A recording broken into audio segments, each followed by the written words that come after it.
Hello दोस्तों, स्वागत है आपका सोललैंड की एक और नई वीडियो में। तो आज के इस वीडियो में हम बात करने वाले हैं उन सभी सवालों के बारे में जो आप में से बहुत सारे लोगों ने पूछे हैं। तो बिना किसी देरी के चलिए हमारी आज की वीडियो को स्टार्ट करते हैं। तो सबसे पहले बात करते हैं उस सवाल के बारे में जो आप में से बहुत सारे लोगों ने पूछा है, क्या यूहाव फिर से अपनी मदर से मिल पाएगा? तो इसका जवाब है हाँ। तो यूहाव की अपनी मदर से मुलाकात गॉड रिलम के अंदर होती है और साथ में फ्यूचर के अंदर हम व्हाइट टाइगर दाईहाव को भी गॉड रिलम के अंदर देखने वाले हैं, जहां व्हाइट टाइगर दाईहाव गॉड रिलम के अंदर यूहाव की मदर यानी उसकी वाइफ यूनर के साथ अपनी पूरी जिंदगी बिताने वाला है। अब बढ़ते हैं हमारे अगले सवाल की तरफ, जो कि है डी तियान एंड तियानमिंग इन दोनों के बीच में कौन स्ट्रॉन्ग है? तो इस सवाल का आंसर है डी तियान तियानमिंग से काफी ज्यादा ही स्ट्रॉन्ग है। जहां पर तियानमिंग की कल्टीवेशन भले ही दी तियान से काफी ज्यादा है, पर बैटल के अंदर दी तियान तियानमिंग को हरा देगा, क्योंकि दी तियान गोल्डन आई ब्लैक ड्रैगन किंग स्पीसीज से बिलोंग करता है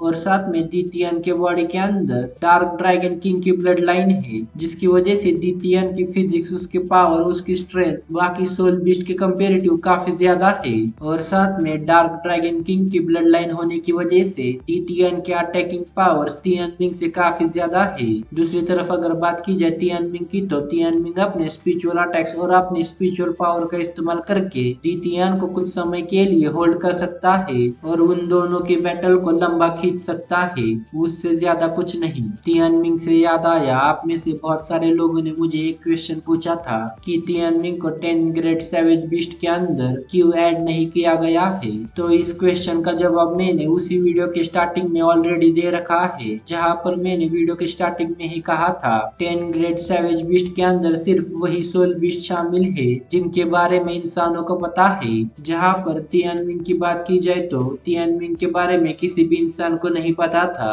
अब बात करते हैं अगले सवाल की, जो कि इसी से रिलेटेड है, जहां पर आप में से बहुत सारे लोगों ने पूछा है टॉप 10 ग्रेट सैवेज बीस्ट के अंदर deep sea demonic well king को क्यों ऐड नहीं किया गया है। तो मैं आप सबको बता दूं, deep sea demonic well king already मारा जा चुका है और जो टॉप 10 ग्रेट सैवेज बीस्ट की लिस्ट है उसमें सिर्फ वही सोल बीस्ट हमें दिखाए गए हैं जो कि अब तक जिंदा है। अब बढ़ते हैं नेक्स्ट क्वेश्चन की तरफ, जो आपने पूछा था क्या यूहाव अपने डेमी प्लेन की एबिलिटी का इस्तेमाल गॉड रिलम के अंदर कर सकता है या फिर नहीं। तो इस सवाल का सिंपल सा आंसर है यूहाव अपने डेमी प्लेन की एबिलिटी का इस्तेमाल गॉड रिलम के अंदर भी कर सकता है। अब बढ़ते हैं नेक्स्ट क्वेश्चन की तरफ, जो आपने पूछा था दी तियान एंड यूहाव के बैटल के अंदर दी तियान को हराने के बाद क्यों यूहाव ने दी तियान की सोल रिंग को एब्जॉर्ब नहीं किया। जिन भी लोगों ने ये सवाल पूछा है मैं उन सबको बता दूं, दी तियान एंड यूहाव के बैटल के अंदर भले ही यूहाव जीत गया हो, पर उस बैटल के अंदर यूहाव ने दी तियान को किल नहीं किया था। जब इस बैटल के अंदर यूहाव ने दी तियान को किल ही नहीं किया है, तो यूहाव के पास दी तियान की सोल रिंग किस तरह आएगी। तो अब बढ़ते हैं हमारे नेक्स्ट क्वेश्चन की तरफ, जो आप में से बहुत सारे लोगों ने पूछा था